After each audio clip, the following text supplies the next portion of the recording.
కాశ్యపాన్వే సంజాతం నారసింహ పదాశ్రితం రామానుజగురుం వందే పాణినీయపయోనిధిం. భాగవత సద్గోష్ఠికి సాదరంగా ఆహ్వానం పలుకుతూ పెద్దలకు దాసహం సమర్పించుకుంటూ ఈరోజు మన భాగవత పఠనం కొనసాగించుకున్నాం. మనం త్రిశంకుని యొక్క కథని చదువుకుంటున్నాం.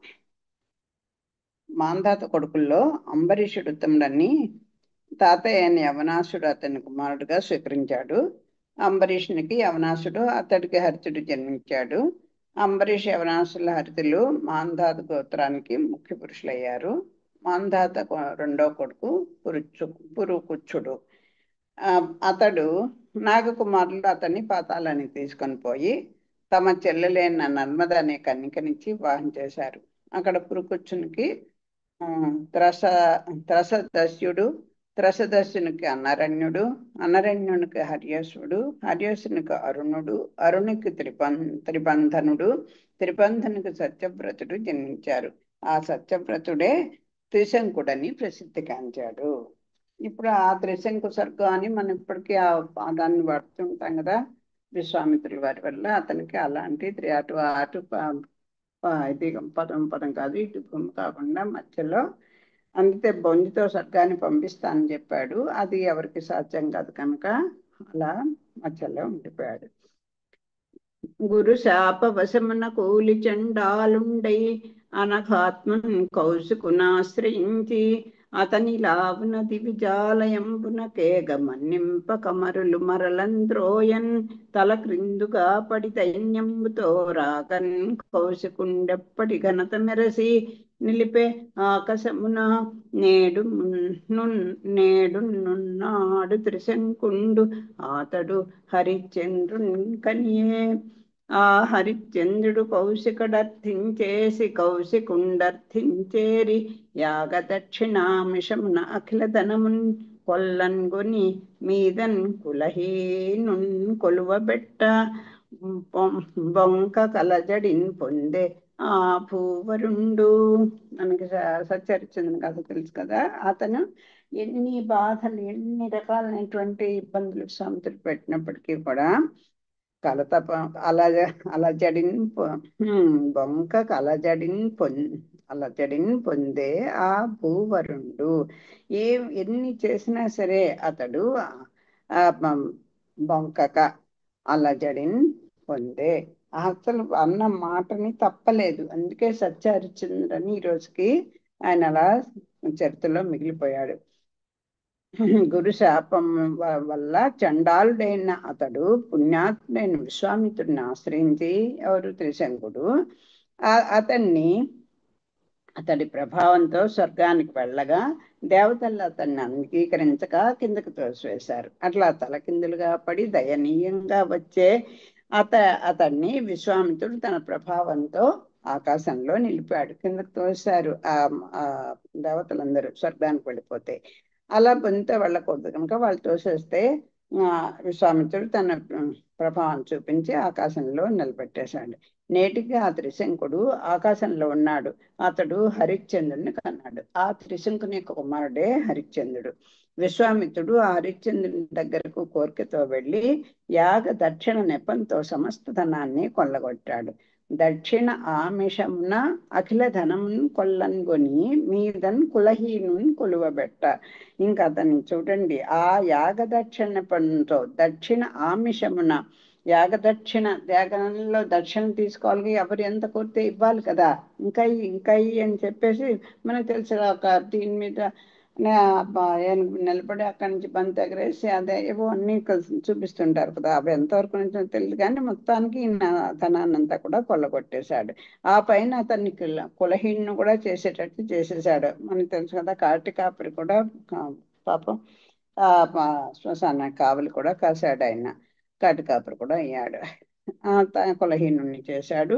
అయినా ఆ హరిశ్చంద్ర మహారాజు అసత్యం పలుకక కష్టాన్ని సహించాడు. అట్లు విశ్వామిత్రుండు హరిశ్చందు నిలుగుపరచుట విని వశిష్ఠుండు విశ్వామిత్రుని గృద్ధమవుమని కమ్మని శపించే. విశ్వామిత్రుండును వశిష్ఠుని బకంబగుమని శపించే పక్షి రూపులయ్యును వైరంబు మానక అయ్యురువురును యుద్ధంబు చేసిరి. అంత హరిశ్చంద్రుండు పుత్రుడు లేక నారదునుపదేశంబున వరుణోపాసనంబు అతి భక్తితోంచేయన్. ఆ వరుణుండు ప్రత్యక్షంబై అతనికి నొప్పి ఇట్లనియే. అట్లా విశ్వామిత్రుడు హరిశ్చంద్రుని బాధ పెట్టడం విని వశిష్ఠుడు విశ్వామిత్రుడిని గ్రద్దవు కమ్మని చెప్పించాడు. ఆ హృదం అంటే గ్రద్ద కదా. ఆయన ఏం చేశాడు, విశ్వామిత్రుడు ఏం చేశాడు, వశిష్ఠుడిని బకము కమ్మని అంటే కొంగవు కమ్మని ఇతన్ని చెప్పించాడు విశ్వామిత్రుడు వశిష్ఠుడిని. వశిష్ఠుడేమో కొంగ అయిపోయాడు, విశ్వామిత్రుడేమో ఆ వశిష్ఠుని శాపంతో గ్రద్ద అయిపోయాడు. పక్షి రూపాలను పొందిన వైరం ఎలా ఉంటుందో చూడండి. ఆ ఇద్దరు శత్రుత్వం మానక పోరాడుకున్నారు. హరిశ్చంద్రుని బాధ పెట్టాడు, మంచి మనసుతోటి చెప్పించాడు వశిష్ఠుడు. కానీ ఈయన కూడా ఈయనకు అసలే కోపం కదా, అంచేత ఈయన ప్రజ్ఞ ఈయన చూపించాడు. అప్పుడు హరిశ్చంద్రుడు కొడుకులు లేక నారదుని ఉపదేశం వల్ల వరుణదేవుణ్ణి మిక్కిలి భక్తితో పూజించాడు. వరుణదేవుడు ప్రత్యక్షం కాగా హరిశ్చంద్రుడు అతనికి నమస్కరించి ఇట్లా అన్నాడు. వరుణదేవ, మరి లోహితాసుడని కొడుకున్నాడని ఎక్కడో నా చిన్నప్పుడు చదువుకున్నా, కూడా తెలియట్లేదు. మరి హరిశ్చంద్రుడి బిడ్డలు లేక ఇలా చేశాడు అని చెప్తున్నారు. కొడుకులు లేక నారదుని ఉపదేశం వల్ల వరుణదేవుడిని మిక్కిలి భక్తితో పూజించాడు. వరుణదేవుడు ప్రత్యక్షం కాగా హరిశ్చంద్రుడు అతనికి నమస్కరించి ఇట్లా అన్నాడు. ఈ హరిశ్చంద్రుడు ఒక భక్తితో పూజించాడు. పూజిస్తే హరిశ్చంద్రుడికి ప్రత్యక్షం అయ్యాడు వరుణదేవుడు.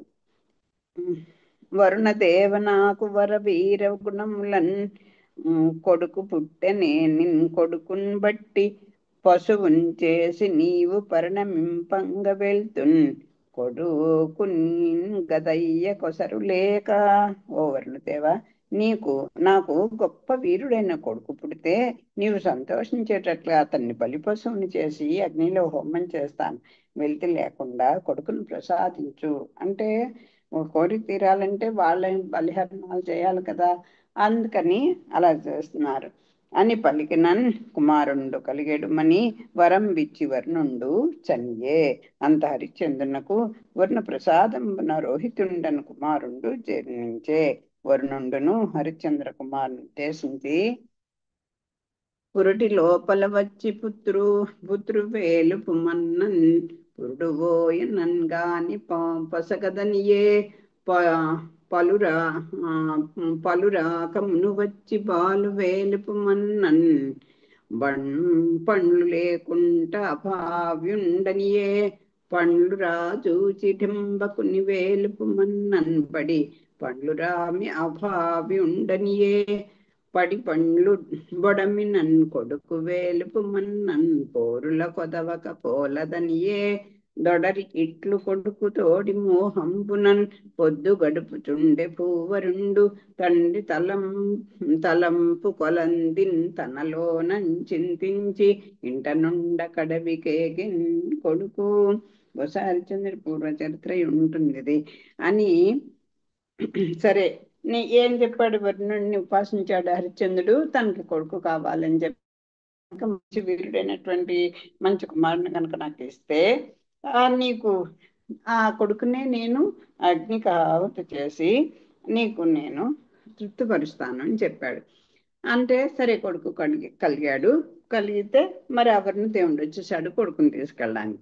మళ్ళీ ఆ వ్యామోహం చూడండి ఎలాగా తప్పించేస్తుందో అని వేడుకోగా కుమారుడు కలుగుతాడని వరమిచ్చి వరుణదేవుడు అదృశ్యమైనాడు.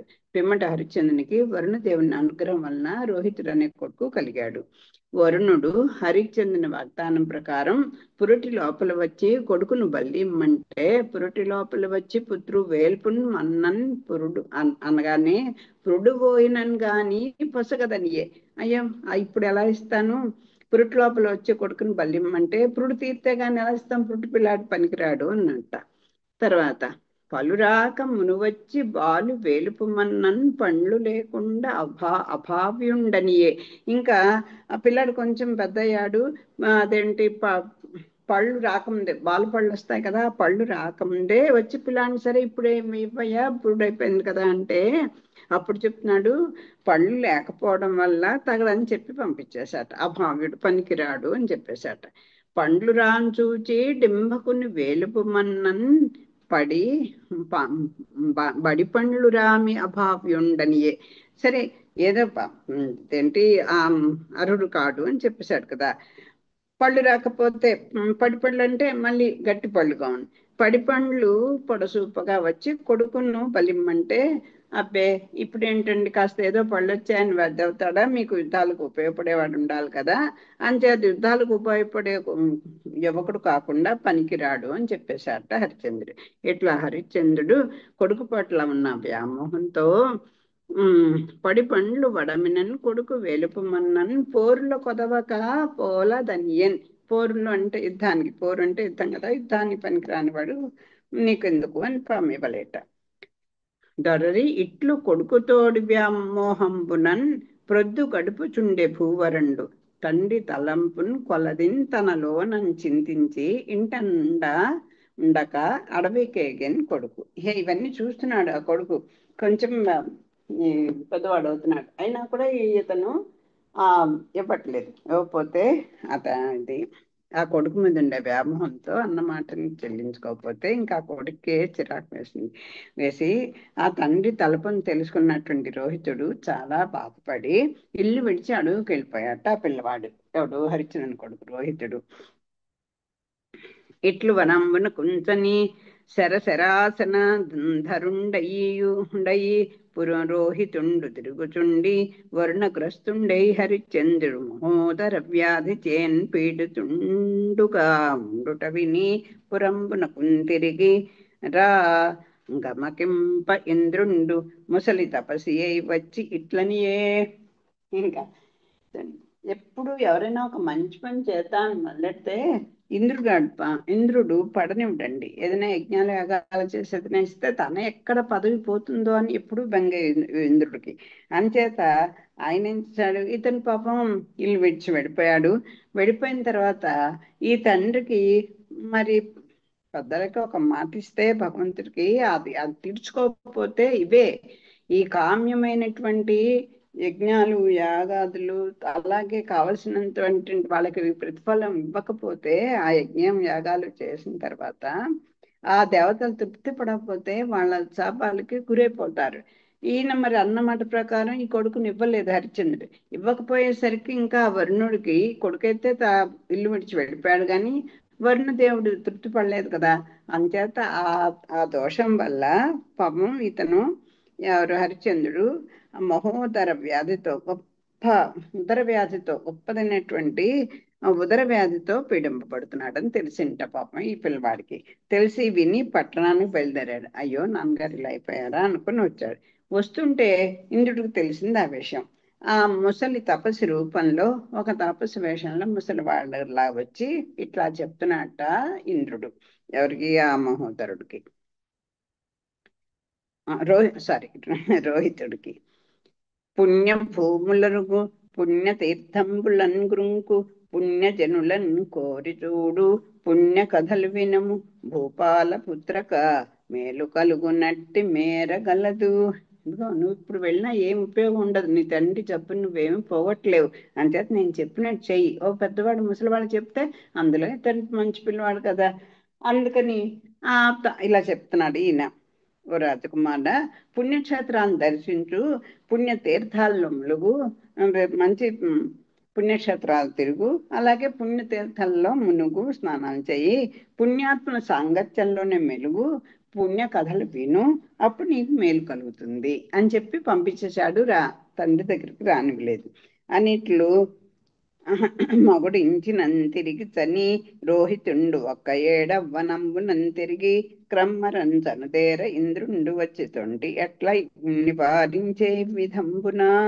పాపం అదంతా అలా మగుడించినన్ ఇట్లా మరలించగా అని ఇట్లు మరలించగా మగుడించినన్ ఇట్లా అతడు ఆ ఇంద్రుడు పాపం మరలిస్తే రోహితుడు తిరిగి చని రోహితుండు ఒక ఏడు ఆ వనంబునం తిరిగి ఒక సంవత్సరం అంతా పాపం ఆ వనాల్లో తిరిగి తిరిగి ఇంటి ముఖం పట్టాట. పడితే చనుదేరా ఇంద్రుండు వచ్చి తొంటి అట్ల పూర్వం ఎలా నివారించాడో ఇప్పుడు ఏదో కథలు చెప్పి నివారిస్తున్నాడు. ఎలా నివారించాడో చెప్తున్నారు. అలా నివారించి మళ్ళీ పంపించేశాడు. పంపిస్తే 5 ఏండ్లు మరలించిన మరెంద్రుండా పాలు 60 ఏటంతా నడవి నుండి ఇంటికి వచ్చుచు నెలమి అతి గత్తు మధ్యమ పుత్రుండు సన్మాన్య చరితున్ ఘనున్ సునసేపున్ కొని యాగ పశువుగా ఆరిశ్చందున కాతరిచ్చన్ పురుషమేధము చేసి భూపాలవర్యుండు వరుణాది నిఖల దేవతలన్ తనిపే హోత కౌశికుండు అధ్వర్యుండు నరభృగువు బ్రహ్మ జమదగ్ని సామంబు పాడువాడు ముని వశిష్ఠుండు ఆ ముఖమున ముదమునన్ పొంది కనకరథమిచ్చే ఇంద్రుండు ఆ మనుజపతికి. సరే, ఈ రకంగా ఒక 5 ఏళ్లు గడిచిపోయింది. ఈ విధంగా దేవేంద్రుడు ఆ బాలుణ్ణి 5 ఏండ్ల పాటు ఇంటికి వెళ్ళనివ్వలేదు. చూడండి ఎంత పదవి వ్యామోహం, ఎక్కడ వాళ్ళతో సమమైపోతారన్నటువంటి ఒక అసూయ చేత ఎంతటి వాళ్ళు ఇలా చేస్తా. 5 ఏళ్లు పాపం అలా గడిచిపోయేట. ఈ విధంగా 5 ఏండ్లు మరలించే అమరేంద్రుండు. 5 ఏళ్లు అలా దాటిపోయే పాపం ఈ పిల్లవాడిని రానివ్వలేదు. 6వ ఏడు రోహితుడు అడవి నుండి ఇంటికి వస్తూ మళ్ళీ పాపం ప్రయత్నం చేద్దామని వస్తున్నాడు. అజీగర్తుడైనటువంటి ఒక అతని వాడి నడిమి కొడుకు, అంటే నడిమి అంటే మధ్య కదా, మధ్య కొడుకు మంచి నడవడిక కలవాడు అయినటువంటి పునఃసేపుణ్ణి వెంట పెట్టుకు వచ్చి అతన్ని యాగ పశువుగా తండ్రికి సమర్పించాడు. తండ్రి వాగ్దానం పాపం మరి తీరలేదు కదా, అంచేత యాగపశుగా అతన్ని ఇచ్చేశాడు. అప్పుడు హరిశ్చంద్రుడు నరమేధం చేసి, అప్పుడు జబ్బు తగ్గిపోయింది హరిశ్చంద్రుడికి, మామూలు వాడయ్యాడు. నరమేధం చేసి వరుణుడు మొదలైన దేవతలను తృప్తిపరిచాడు. ఆ యజ్ఞానికి హోత ఎవరు? విశ్వామిత్రుడు, భృగు మహర్షి అధ్వర్యుడు, జమదగ్ని ఋత్వికుడు, సామ వేద గానం చేసిన వాడు వశిష్ఠముని. ఆ యజ్ఞం వల్ల సంతోషించిన ఇంద్రుడు హరిశ్చంద్రునికి సంతోషించినటువంటి ఇంద్రుడు హరిశ్చంద్రునికి బంగారు రథాన్ని ఇచ్చాడు. ఈ రకంగా జరిగింది ఆ కథ. పునఃసేపుని ప్రభాంబు వెనుక వివరించదా. అంత భార్యా సహితుండైన హరిశ్చంద్రుడి వలన అత్యంత ప్రీతుండై విశ్వామిత్రుడు అతనికి ముఖ్య జ్ఞానంబును కృప చేసిన మనం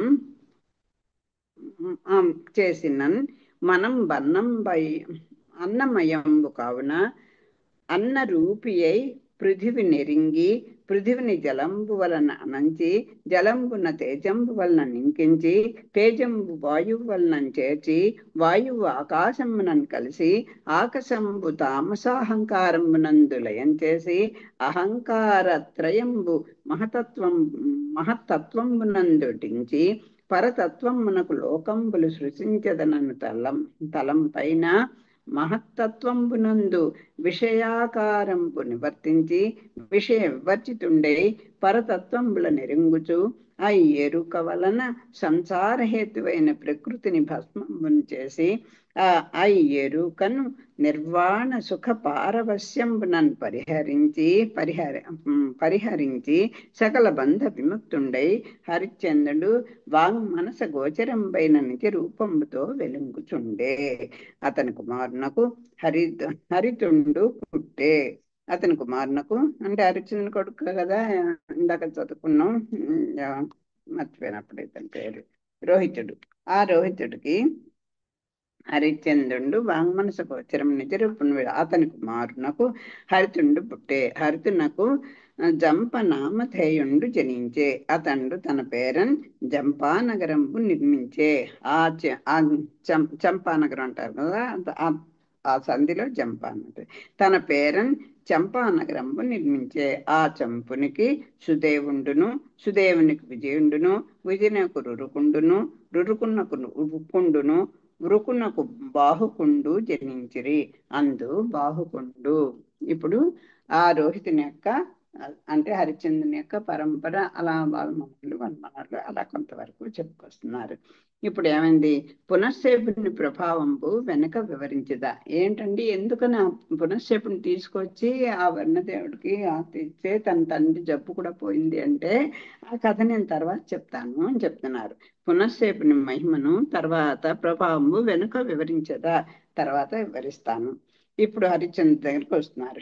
భారతితో పాటు హరిశ్చంద్రుడు పాటించిన సత్యనిష్టకు మెచ్చిన విశ్వామిత్రుడు అది ఎన్నో కష్టాలు పెట్టినా సరే ఆయన ఏమీ చెక్కు చెదరలేదు, సత్యవాక్ పరిపాలనలోనే ఉన్నాడు కదా. అది సత్యనిష్టకు మెచ్చిన విశ్వామిత్రుడు అతనికి ముఖ్య జ్ఞానాన్ని బోధించాడు. హరిశ్చంద్రుడు మనసు అన్నమయం కాబట్టి అన్న రూపి అయిన భూమిని తెలుసుకొని, అన్నమే కదా దానికి కేంద్రం భూమి కనుక దాన్ని తెలుసుకొని దాన్ని ఆ భూమిని జలంలో కలిపాడు, జలాన్ని తేజస్సులో కలిపాడు కదా. ఈ పంచభూతాలు ముందర భూమి భూమిని ఆ ఆ భూమిని తెలుసుకొని దాన్ని జలంలో కలిపాడు, జలాన్ని తేజస్సులో అంటే అగ్నిలో కలిపాడు, ఆ తేజస్సును వాయువులో చేర్చాడు, వాయువుని ఆకాశంలో కలిపాడు, ఆకాశాన్ని తామసాహంకారంలో కలిసేలా చేశాడు, అహంకార త్రయాన్ని మహత్తత్వంలో లీనమయ్యేలా చేశాడు, లోక సృష్టికి సంకల్ప రూపమైన మహత్తత్వంలో విషయాకారాన్ని తొలగించాడు. అది తొలగిపోగానే పరమాత్మను తెలుసుకున్నాడు. ఈ రకంగా అన్నిటినీ తన వశం చేసుకొని ఆ పరమాత్మ దర్శనం చేసుకుంటాడు. ఆ జ్ఞానం వల్ల సంసారహేతువైన ప్రకృతిని భస్మం చేసి అజ్ఞానాన్ని మోక్షసుఖ పారవస్యంతో తొలగించి, ఎలాగా మోక్షసుఖ పారవస్యంలో అంటే ఈ సంసారం అనేటువంటి ఈ ప్రకృతిని భస్మం చేయగానే భస్మం చేసి మరి అజ్ఞానం ఎలా పోగొట్టున్నాడు, మోక్ష సుఖ పారవస్యంతో, మోక్షం మీద ఉండేటువంటి ఆ సుఖ అందాక పుత్రుడి మీద పారవస్యంతో కొన్ని కష్టాలు పడ్డాడు. ఇప్పుడు ఆ జ్ఞానాన్ని మోక్ష సుఖ పారవస్యంతో తొలగించుకొని సకల బంధాల నుండి విముక్తుడైన ఆ హరిశ్చంద్రుడు వాకునకు మనస్సునకు అందని ఆత్మరూపంలో స్వరూపంలో కలిసి ప్రకాశించాడు. అతని కుమారుడైన రోహితునికి హరితుడు పుట్టాడు, హరితునికి చెంపుడు పుట్టాడు. అతడు తన పేరు మీదుగా చంపా నగరాన్ని నిర్మించాడు. అతనికి సుదేవుడు, సుదేవునికి విజయుడు, విజయునికి రురుకుడు, రురుకునికి ఉరుకుడు, ఉరుకునికి బాహుకుడు అని జన్మించారు. ఇప్పుడు ఆ బాహుకుడి వరకు అతని జన్మ వృత్తాంతాన్ని చెప్పారు. తర్వాత సగర చక్రవర్తి కథా ప్రారంభం చెప్తున్నారు. అంటే ఎవరు కొంచెం ఆ ఇక్ష్వాకు వంశ క్రమంలో ఎవరెవరు ముఖ్యులో వాళ్ళ గురించి చెప్పుకొస్తున్నారు. ఇప్పుడు సగర చక్రవర్తి కథా ప్రారంభం అవుతోంది. ఈ సగర చక్రవర్తి కుమారులే కదా వీళ్ళు భగీరథని, దాంట్లో ఆ వంశంలోని వాళ్ళే భగీరథుడు, ఆ గంగని కిందకి తీసుకొచ్చినటువంటి వాడు కదా. దండించి పగవారు తన భూమించేకున్న అంగనలును తాను అడవికేగి, అడవిలో ముసలయ్యా తండ్రి సచ్చిన తని భార్య తాననుగమింపన్, కదియుచో నా స్త్రీకి గర్భంబు కలుగుట యౌర్వము ఈశ్వరుండాత్మ నిరింగి వారించే, అంత అవ్వన జాక్షి సబతులు చూలుండారినన్ చూడన్, జాలక అర్తి నన్నంబు గుడుచుచో నందున్ కలిపి విషము పెట్టిన విసిరి పడక, గరముతో కూడా సగరుండు ఘనుండు పుట్టి వరయశస్ఫూర్తితో చక్రవర్తి అయ్యే. ఈ సగం యొక్క వృత్తాంతం చెప్తున్నారు కదా చూడండి. ఇప్పుడు బాహుకుడు కదా ఎవరు, ఈ హరిచంద్రుని వంశంలో వచ్చినటువంటి వారు. రోహితుడికేమో హరితుడు, హరితుడికి చెంపుడు, చెంపుడికేమో సుదేవుడు, సుదేవుడికి విజయుడు, విజయుడికి రురుకుడు, రురుకునికి ఉరుకుడు, ఉరుకునికి బాహుకుడు. ఇప్పుడు ఆ బాహుకుడిని చెప్తున్నారు. బాహుకుడిని ఓడించి శత్రువులు అతని రాజ్యాన్ని అపహరించారు. ఆ బాహుకుడి యొక్క రాజ్యాన్ని కూడా శత్రువులు అపహరించారు. బాహుకుడు స్త్రీ జనంతో పాటు అడవికి వెళ్ళి, సరే అన్ని పాపం రాజ్యంతా పోయింది, తన స్త్రీ జనంతో అడవికి వెళ్ళి అక్కడే ముసలివాడే చనిపోయాడు, బాహుకుడు చనిపోయాడు. అతని భార్య పూర్వం అంతే కదా, పతివ్రతలు వాళ్ళు సహగమనం చేయడానికి సిద్ధపడతారు. అంటే భార్య భర్త యొక్క సమ్మితి వీళ్ళు కూడా సజీవంగా దాంట్లో పడి చనిపోతారు. అలా భార్య కూడా సాగమనం చేయడానికి సిద్ధపడింట.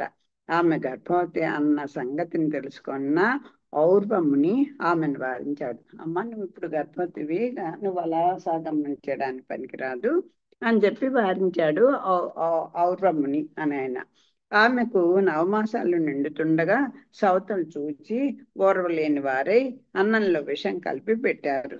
ఈ పాపం ఈ ఎవరు బాహుకుడు భార్య కదా ఇవిడ, ఆయనకి ఇంకా భార్యలు ఉన్నారు కాను.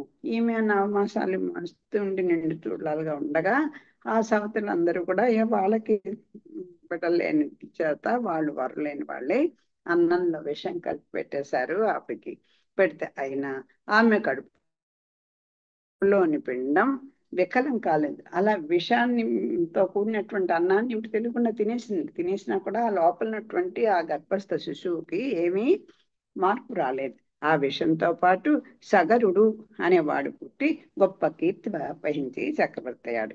భగవంతుడు చూడండి, చిన్న ఇది ఆయుష్ పోస్తే అలా మంచి బిడ్డలు అలా పుడతారు. విషం మింగేసినా కూడా పిల్లవాడు ఏమీ ఉండేది. చండ స్ఫూర్తిన తండ్రి పగకై సంగ్రామ రంగంబులన్ చెండెన్ హైహెర బర్బరాదులన్ వధించెందాళ జంఘూదలున్ ముండి భూతులుగా నిరంబరులుగా మూర్తుల్ సభీభత్సులై యుండం చేసే నిజారులన్ సగరనా మోర్పిన్ విభుండు అల్పుండే. వాడన్నా అల్పుడండి, ఎంతటి వాడో చూడండి, ఆయన యొక్క పరాక్రమ లాంటిదో చెప్తాను అని చెప్తున్నారు. తండ్రి పగను తీర్చుకోవటానికై ఆ తండ్రి పగను తీర్చుకోవటానికే అతడు యుద్ధరంగంలో తీవ్రంగా విజృంభించి శత్రువులను చెండాడినాడు. ఆ తండ్రిని పాపం తన రాజ్యం అంతా కూడా వీళ్ళు దోచేశారు కదా, అంచేత తండ్రి గారిని అలాగే చేశారు. రాజ్యం అంతా కొల్లగొట్టేశారు కదా, వాళ్ళు బాహుకుడిని ఓడించి శత్రువులందరూ కూడా రాజ్యాన్ని అపహరించేశారు కదా. ఆ కోపం పెట్టుకొని ఆ తండ్రి యొక్క పగని నేను తీరుస్తాను, నా తండ్రికి చూడండి, ఎవరైనా ఎవరి వల్ల చనిపోతే ఆ పగ నిలబెట్టేసుకొని ఇంకా మా నాన్నగారికి అప్పుడు కానీ తృప్తి ఉండదంటూ చెడ్డ పనులు ఇంకా చేస్తారు. ఆ శత్రువులను చెండాడేట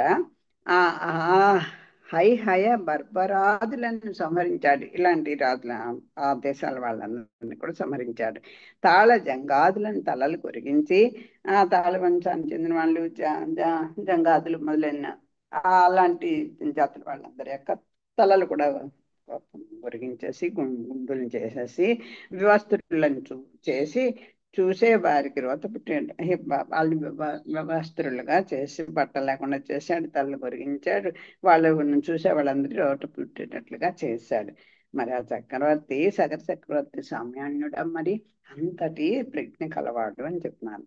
కగరా రాజ రుచులు గల ఇలా పగరాజులన్ అడచి ఏలె బాహాశక్తిన్ నగరాజ తీరు సూరున్ సగరున్ హత విమత నగరున్ సను వినుతింపన్. అతడు తన భుజశక్తితో వీళ్ళందరూ కూడా తండ్రికి శత్రువులు కదా, అంచేత వీళ్ళకి ఇంతటి కఠినమైన శిక్షలకు గురేట్టుగా చేసేసాడు. అతడు తన భుజశక్తితో శత్రువులను అణచి సూర్య చంద్రుల కాంతులు ప్రసరించేటంత మేరగల భూమండలాన్ని పరిపాలించాడు. ఇంకోళ్ళు దూరడానికి అవకాశం లేకుండా మొత్తం భూమండలం అంతా అతను వశం చేసుకుని పాలించాడు. మేరు నగధీరుడు శూరుడు శత్రువుల పురాలను మట్టు పెట్టిన వాడు అయిన సగరుడు సర్వ విధములా స్తుతింపదగిన వాడు. అన్యాయంగా తన తండ్రి రాజ్యాన్ని తీసుకున్నవాడు కదా, అంచేత వీళ్ళందరినీ ఎక్కడ అడ్రస్ లేకుండా చేశాడు. ఔరుండు చెప్పంగమర వేదాత్మకు హరినీసు నమృతునంతున్ గూర్చి వాజి మేధంబులు వసుధేశ్వరుండు చేసెన్ అందొక్క ముఖమున హయము విడువా నగభేది కొనిపోయినాగలోకంబునన్ కపులుని చేరన్ గట్టి తలంగే అంత గుర్రముగా నకారాజు తన పుత్రుని వహంబు దిశలకు నమ్మకన్ పంప వారు ఇలా ఏడు దీవుల వరుస వెతకి మఖతురంగంబు లేకున్న మగుడు రాక ప్రాభవంబున దోర్దండ బలము మెరసి గ్రొచ్చి కోరాడి త్రవ్విరి కుతలనెల్లా కుతలమెల్లా. ఇంకా ఆ భూమినంద అది ఏం జరుగుతుందని చెప్తాను చూడండి. ఔర్వ మహర్షి కదా ఇతనికి, ఔర్వ మహర్షి ఇతనికి మేలు చేశాడు కదా. ఈ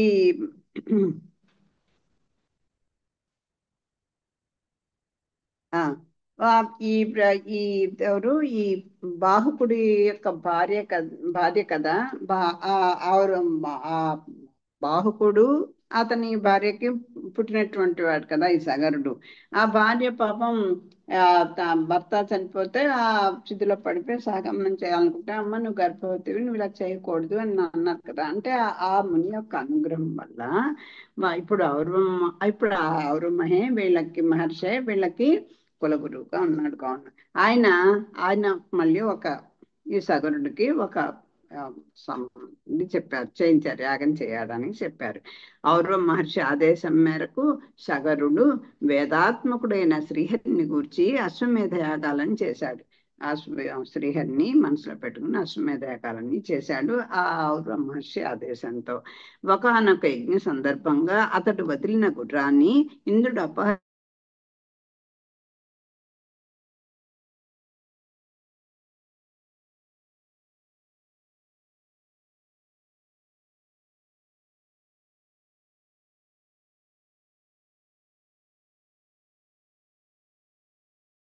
జాడను తెలుసుకోలేని సగరుడు దాన్ని వెతకడానికి తన కొడుకులను అన్ని దిక్కులకు పంపాడు. వారు భూమండలంలోని 7 దీవులను వరుసగా గాలించారు. యజ్ఞాశ్వాన్ని పొడగానక వాళ్ళు భుజబలం అతిశయించేటట్లుగా భూమిని త్రవ్వసాగారు. ఈ ఈ సగరుడికి ఒక ఆ ఈ బోల్డ్ మంది కుమారులు. వీళ్ళు 60,000 మంది 60 మంది అది చెప్తారు, నాకు చదువుతాను, నాకు కొంత గుర్తులేదు. ఈయన పాపం ఔర్వండు చెప్పంగా అమర వేదాత్మకున్ హరిన్ ఈశున్ అమృతున్ అనంతున్ కూర్చి ఆ స్వామి ఎటువంటి వాడిని మనసులో పెట్టుకొని ఏదైనా ఒక మంచి పని చేయాలంటే ముందర ఆ యజ్ఞానికి అధిష్టాన దేవత ఎవరో వాళ్ళని ఆశ్రయించి ఉండాలి కదా.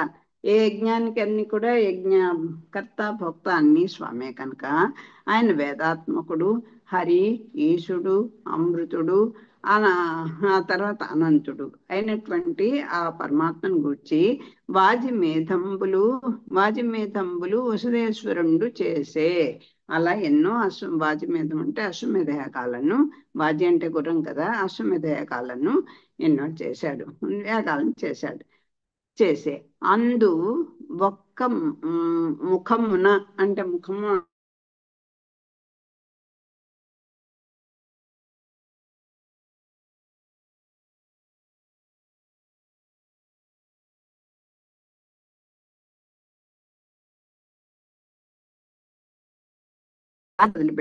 వదిలిపెడితే ఒకనొక యజ్ఞ సందర్భంగా అతడు వదిలిన గుర్రాన్ని ఇంద్రుడు గారికి 100 అశ్వమేధ యాగాల్లో ఇలాంటి యాగాలు 100 అయిపోతే తన పదవి పోతుంది. అందుకని ఇంద్రుడు వచ్చి ఆ గుర్రాన్ని తీసుకెళ్ళిపోయి నాగలోకంలో తపస్సు చేసుకుంటున్నటువంటి కపిల మహర్షి దగ్గర కట్టివేశాట. అతడు గుర్రం జాడని తెచ్చుకోలేని సగరుడు అప్పుడు పాపం ఆ గుర్రం ఏమైంది, యాగాశ్వం ఏమైందా అని చెప్పి వెతుకుతుంటే నగభేది గున్నిపోయి నాగలోకంబునన్ కపులిని చేరని కట్టి తొలగి వెళ్ళిపోయాడు. అలా నాగలోకంలో ఆ కపిల మహర్షి దగ్గర కట్టిపడేసి వెళ్ళిపోయాడు ఇంద్రుడు. అంత గుర్రముగానక ఆ రాజు తన పుత్రునివహంబు పుత్రుల యొక్క సమూహాలందరినీ కూడా దశలకి కూడా వెళ్ళి ఆ ఆశ్రమం ఎక్కడుందో వెతకమ్మని కొడుకుల్ని పంపించాడు ఈ సగరుడు. పంపిస్తే వారు ఇలన్ 7 దీవులను వరుసగా వెతికి 7 దీవులను కూడా ఈ భూమి ఉన్నటువంటి 7 దీవులన్నిటిని కూడా వరుసగా వెతికేసి మఖతురంగంబు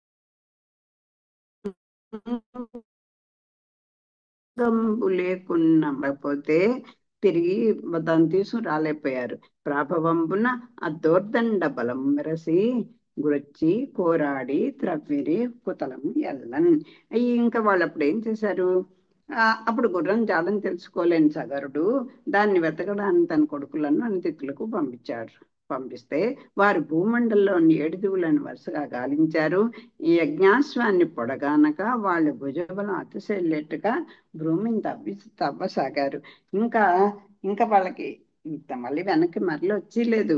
ఆ తండ్రి కోరికను తీర్చడం కోసం అని అలా ఎక్కడెక్కడ చూద్దాం, ఎక్కడికుందో ఎక్కడుందో అని మొత్తం భూమి అంతా కూడా వాళ్ళ శక్తిని ఉపయోగించి తవ్వేశారట.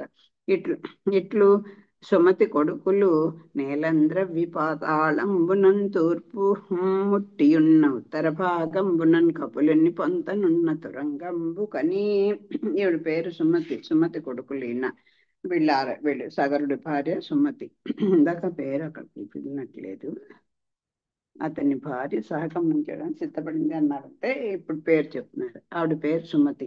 ఈ విధంగా సుమతి కొడుకులు నేలను త్రవ్వి పాతాళంలో ఈశాన్య దిక్కున కపిల మహర్షి దగ్గర కట్టి ఉన్నటువంటి గుర్రాన్ని చూశారు.